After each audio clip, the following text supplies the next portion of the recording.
단순히 혈당을 늦게 올린다는 측면에서 현미밥이 좋다라고 말씀하시는 분이 만약 계시다면 그건 많이 잘못된 거니까 조금 걸러 들으시면 훨씬 더 몸에 이로울 거예요. 살이 빠지는 건 사실 내가 엄청난 운동을 많이 해야만 많은 살이 빠지는 게 아니라 그냥 숨만 쉬어도 빠질 수 있다는 걸 아셨으면 좋겠어요.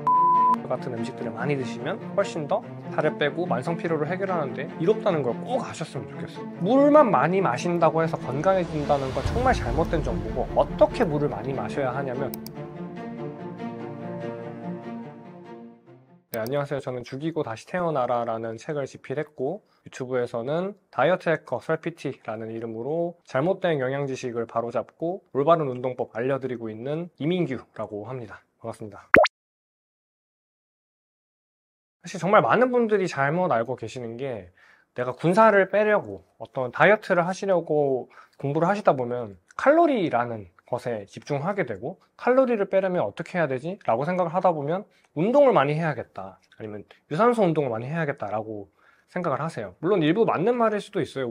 당연히 우리가 활동을 해야 에너지 연소가 일어나고 그 과정에서 대사 활동이 되면서 내 몸에 있는 살이 빠지는 것 같고, 이렇게 생각이 될 수 있다는 거 충분히 이해해요. 저도 옛날에 그랬었고요. 근데 공부를 조금 더 하다 보면 살이 빠지는 건 사실 내가 엄청난 운동을 많이 해야만 많은 살이 빠지는 게 아니라 그냥 숨만 쉬어도 빠질 수 있다는 걸 좀 많은 분들이 아셨으면 좋겠어요. 결국 사람이 살이 찌게 하는 거는 뭐냐면 어떤 음식을 먹느냐에 따라서 다르게 되는데, 내가 몸에 염증을 많이 일으키는 음식, 산화된 식재료, 지방 분해가 어렵게 만들고 사람 몸에 좋지 않은 음식들을 많이 먹게 되면 다 그것들은 지방으로 축적이 돼요. 근데 만약에 사람한테 정말 적합하고 유익하고 염증을 일으키지 않고 소화가 잘 되는 음식들로 계속해서 내 몸에 맞는 음식들을 몸에 넣어주게 되면 그것들은 살이 되지 않고 에너지원으로 쓰이고 내 뇌가 작동하고 내 대사 기능이 원활하게 만들어주는, 우리가 살아 숨쉬게 만드는 그런 에너지원으로 쓰인단 말이에요. 그래서 결론적으로 이야기하면 군살이 찌는 이유는 아주 간단해요. 많이 먹는 분들을 비하하는 쪽으로 말하면 되는 문제가 아니라, 많이 먹더라도 우리 몸에 염증을 일으키지 않는 걸로 먹는다면, 그렇게만 한다면 군살이 찌지 않고 오히려 근육이 생기고, 운동을 하지 않더라도 근육이 생기고 건강해지고 활기차지고 군살이 빠지게 되는 거예요. 이 지식을 많은 분들이 꼭 아셨으면 좋겠고, 내가 음식을 많이 먹었다고 해서 죄책감을 느낄 게 아니라 어떤 점에 포인트를 맞추셔야 하냐면, 내 몸에 염증을 일으키는 음식을 먹지 않아야겠다, 그리고 사람 몸에 적합한 음식을 먹어야겠다라는 쪽으로 생각을 하시면 훨씬 더 다이어트를 하시거나 만성 피로를 없애실 때 훨씬 더 좋으실 거예요. 효과가 빠릅니다. 이 계란, 우유, 토마토 이런 것들을 아마 어디서 많이 보셨을 거예요. 어디서 보셨냐면, 우리 근처에 있는 아무거나 이런 과자 같은 거 아니면 음식 같은 거 있으면, 포장지가 있으면 뒤에를 한번 봐보세요. 이 성분표가 있을 거예요. 성분표. 그럼 이 성분표에 밀, 대두, 토마토, 계란, 소고기 함유 이런 것들이 딱 굵은 글씨로 진하게 표시되어 있을 텐데, 그게 왜 그런 거냐면, 사람마다 정말 안 맞는 알러지를 많이 일으키는 음식이기 때문에 그런 것들을 별도로 표시를 해놓는 거거든요. 그럼 그런 음식들이 사람마다 정말 맞지 않기 때문에, 어떤 사람은 많이 먹어도 난 괜찮기 때문에 많이 먹어도 살이 찌지 않고 몸에 영양소가 되고 건강해지는데, 어떤 사람한테는 알러지를 일으키고 염증을 일으키고 장누수를 일으키는, 장에 미세한 구멍을 내서 그런 것들이 혈류를 타고 들어가서 알러지 반응을 일으키는 나쁜 음식이 될 수 있기 때문에, 삶은 계란, 토마토, 밀, 대두, 소고기 이런 종류의 음식들을 드실 때는 정말 주의하셔야 되고, 나한테 맞는지 안 맞는지 그걸 꼭 체크하셔야 된다고 항상 말씀드리는 편이에요, 제 수강생 분들한테. 이것도 정말 많은 분들이 잘못 알고 계시는 정보이기도 하고, 우리 물 많이 마시고 이런 거, 물을 하루에 막 2리터, 3리터 많이 들이켜 마시면 몸에 깨끗해질 것 같고 노폐물들이 잘 빠져나갈 것 같고 그렇게 생각이 되잖아요. 실제로 많은 미디어에서나 권위 있는 분들이 물을 하루 2리터 무조건 마셔야 된다, 그러면 살이 쭉쭉 빠진다 말씀하시기도 하지만, 사람 몸이 그렇게 단편적이고 단순하지가 못해요. 공부를 정말 많이 하신 분들이 그렇게 말씀하시기 때문에 고지고대로 믿으시는 거 저도 충분히 이해하고, 저도 그랬었어요. 저도 회사 다닐 때 큰 물통에 떠서 물 가득 따라서 이렇게 마시고 이러면 몸에 좋아지겠지 하고 화장실 1시간에 한 번씩 들락날락 하면서 많이 소변도 보고 했는데, 왜 물을 많이 마실수록 건강이 안 좋아지냐? 소변을 통해서 우리 몸에 필수적인 필수 미네랄, 특히 나트륨이 정말 많이 빠져나가요. 이 나트륨이 어떤 역할을 하시는지는 되게 잘 아실 거예요, 많은 분들이. 우리 몸을 살아있게 만들고 우리 몸이 대사 기능을 하고 정상적으로 돌아갈 수 있게 만드는 게 나트륨이거든요, 소금. 그래서 물만 많이 마신다고 해서 건강해진다는 건 정말 잘못된 정보고, 어떻게 물을 많이 마셔야 하냐면 소금물을 마셔야 돼요. 소금물. 실제로 저가 이 촬영 장소에 오면서 들고 온 게 여기 이 텀블러에다가 물을 쌓았는데, 이게 무슨 물이냐면 그냥 찬물이 아니라 소금을 잔뜩 탄 살짝 짭짤한 물이에요. 짭짤한 물. 물을 마시더라도 내 소변을 통해서 나트륨이 많이 배출되고 있다는 걸 꼭 아셔야 되고, 그렇다면 내 소변을 통해서 많이 배출되고 있다면 다시 채워 넣어줘야겠죠, 나트륨을. 그래서 맹물을 많이 마시면 오히려 대사 기능이 떨어지고 필수 미네랄인 나트륨이 떨어지고, 그러면 지방 분해가 안 되고 몸이 정상적으로 기능할 수 없게 만들어지기 때문에 2리터, 3리터 물을 많이 마시게 되면 오히려 몸에 안 좋고 살이 찌게 되고 피곤해지게 되는 거예요.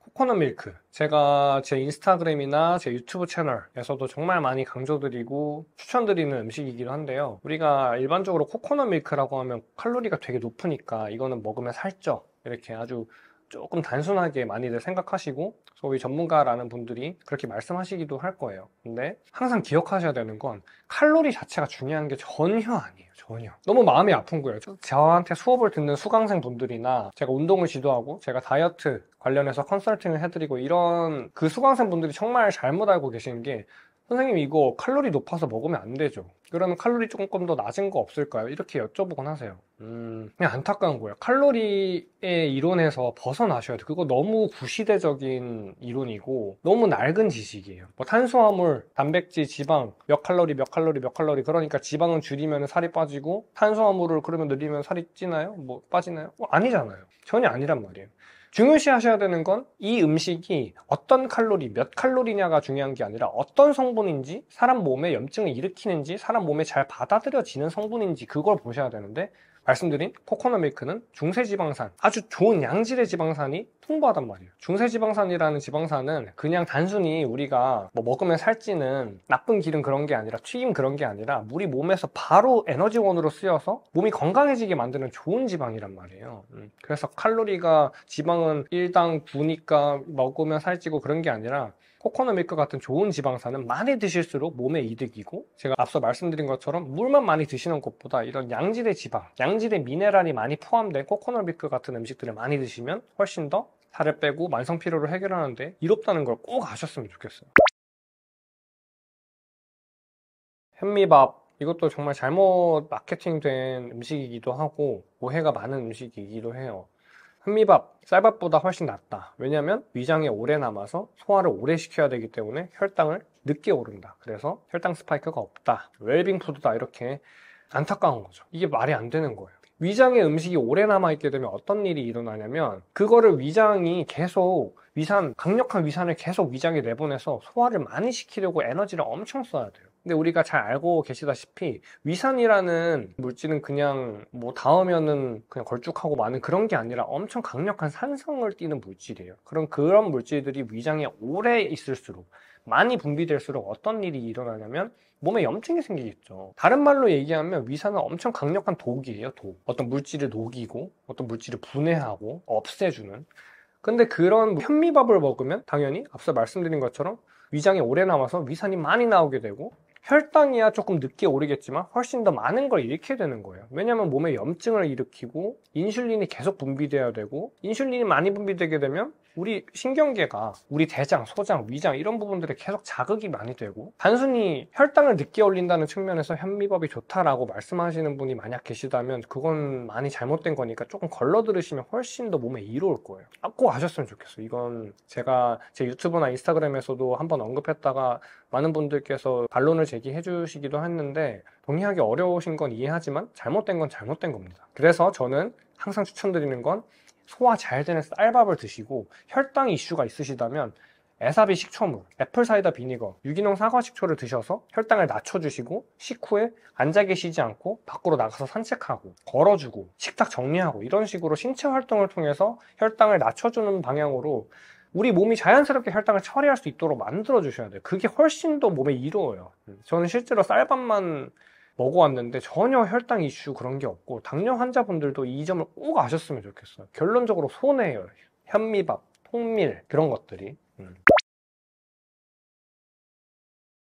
사실 여기까지 보신 분들은 많이 느끼시겠지만 제가 말하는 것들이 일반적인 상식, 일반적으로 권위 있는 분들이 말씀하시는 거랑 많이 정반대가 되죠. 그러다 보니까 저도 참 안타깝게도 욕을 많이 먹고 있는데, 삼시세끼 다 챙겨 먹어야 몸에 건강하다. 이거는 이제 조금 잘못된 이론이라는 거, 잘못된 상식이라는 거 많이 알고 계신 것 같아요. 근데 조금 더 깊이 들어가면 식사를 저는 언제 하냐면 배고플 때만 해요. 배고플 때. 제가 저녁 8시가 됐는데도 배가 안 고프다. 그러면 굳이 저녁 식사를 안 해요. 왜 그런 거냐면 우리 몸, 우리 장, 대장, 소장, 위장이 쉬어줄 시간을 주셔야 돼요. 식사를 규칙적으로 하면 영양소가 규칙적으로 들어와서 우리 몸이 어떤 시계와 같이 작동해서 딱딱딱 맞게 돌아갈 것 같고 참 듣기 좋고 그럴듯한 이론이죠. 그럴듯해요. 저도 그렇게 살았었고 20년간 삼시세끼 무조건 챙겨 먹었고 배 안 고파도 먹었어요. 왜냐면 어머니가 드시라고 하니까요. 그게 몸에 좋다고 하니까요. 근데 그게 아니란 거예요. 우리 몸이 쉴 시간을 반드시 주셔야 되고 우리 위장이 계속해서 일하고 있다는 거는 어떤 거랑 같냐면 회사 다니시는 분들은 연차가 없는 직장을 계속 다니는 거랑 똑같다고 생각하시면 돼요. 주 7일 근무를 하루에 9시간씩 계속 나가야 돼요. 그거 할 수 있나요? 없단 말이에요. 왜냐면 쉴 시간이 없으니까. 근데 우리 위장, 소장, 대장도 마찬가지예요.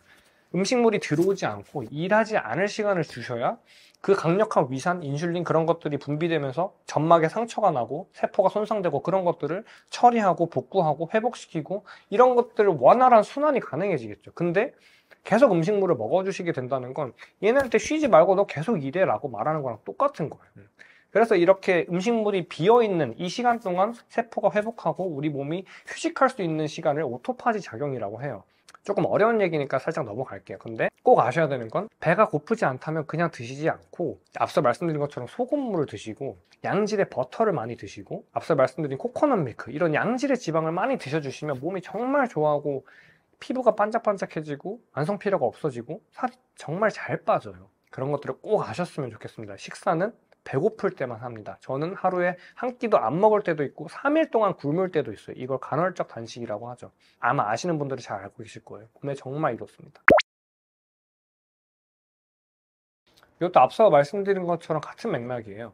아침 식사, 황제의 아침 식사 다 하면서 엄청 푸짐하게 드시면 몸에 이롭고 사과를 드셔야만 한다. 아침 사과는 금이다. 일부 맞는 내용일 수도 있죠. 어떤 분들한테는 맞는 내용일 수 있어요. 근데 제가 꼭 말씀드리고 싶은 건 아침 식사를 배가 고프지 않은데도 일부러 견과류나 어떤 그릭 요거트, 우유, 아니면 토마토 샐러드, 시리얼 이런 것들로 챙겨 먹어주시는 것보다 배가 안 고프면 그냥 굶어주셔서 말씀드린 간헐적 단식, 공복 상태를 유지해 주시면 몸이 훨씬 더 좋아하겠죠. 왜냐하면 쉴 시간을 주니까요. 그래서 저는 자주 말씀드리는 게 설PT님, 민규님은 아침 식사 그래서 어떻게 하시는데 이렇게 물어보세요. 저는 뭐라고 말씀드리냐면 이거 해요, 이거.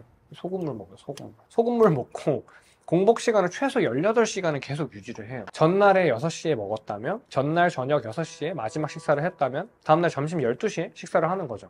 그런 식으로 공복 시간이 길어지고 몸에 인슐린을 분비해야만 하는 칼로리가 있는 위산을 분비해야만 하는 음식들을 넣어주지 않는 거 이게 굉장히 우리 몸을 정상적으로 기능하게 하고 건강을 지키는데 너무 유리해요. 정말 가장 효과적인 방법이라서 어렵지만 꼭 말씀을 드려요. 배 안 고프면 드시지 말라고요. 그냥. 배가 안 고픈데 왜 먹어요? 규칙적으로 식사하는 거 그거 많은 분들이 미디어에서나 전문가라고 하시는 분들이 꼭 식사를 거르지 마셔라. 몸에 해롭다. 이렇게 말씀하시니까 그게 아니라는 거예요. 그냥 굶으셔도 돼요. 사람이 그렇게 나약하게 태어나지 않았고 나약하게 구조되어 있지가 않아요. 사람이랑 조금 더 깊이 들어가면 사람이라는 존재가 어떻게 옛날부터 아주 몇만 년 전으로 돌아가서 영장류잖아요, 사람이. 사바나 초원에서 창 들고 막 뛰어다니면서 무리를 지어서 사는 사람들이 어떻게 구조가 돼 있냐면 사냥감이 보여서 걔를 포획해서 잡아먹어서 에너지를 섭취하고 나면은 운 좋게 에너지를 섭취하고 나면 한 일주일, 2주일 정도는 굶어야 돼요. 왜냐면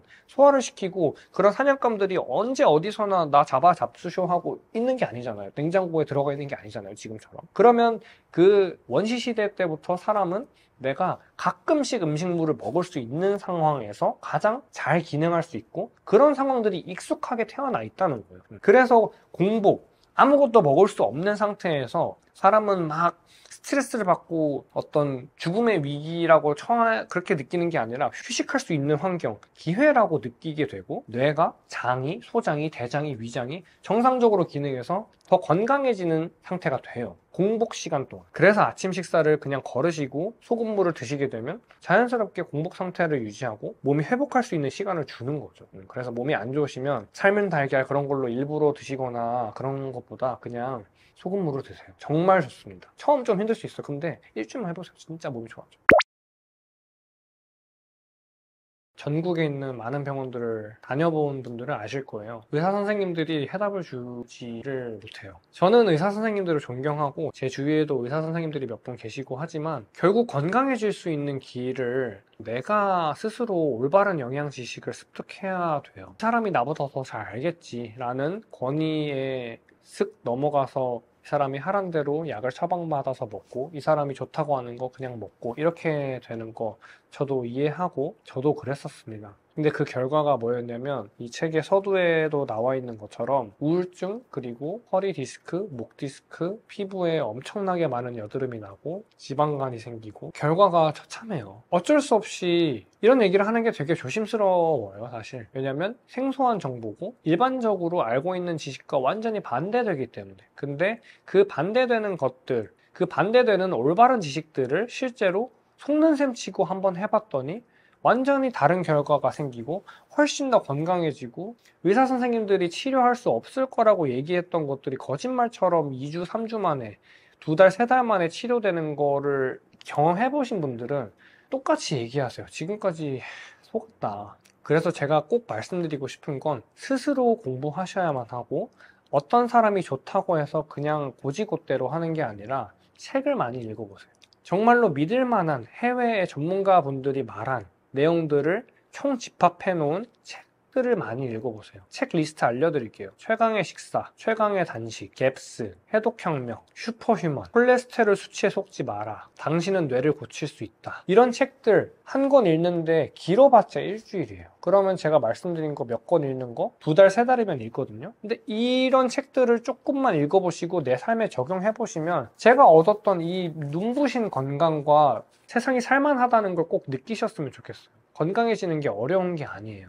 꼭 대형 병원에 수천만 원을 들이고 꼭 최첨단 어떤 의료기기를 사용해서 대형 수술을 거쳐야만 하고 말도 안 되는 액수의 신약을 먹어야만 건강해지는 게 아니라는 거 꼭 아셨으면 좋겠습니다. 건강은 쉽게 얻을 수 있고 여러분들이 알고 있는 지식들 대부분은 틀렸습니다. 그리고 저를 믿지 마시고 지금 미국에서 그리고 해외에서 기능의학 의사분들이 말하고 계신 최신 지식들을 믿으세요. 저는 믿지 마세요. 근데 서치를 조금만 해보세요.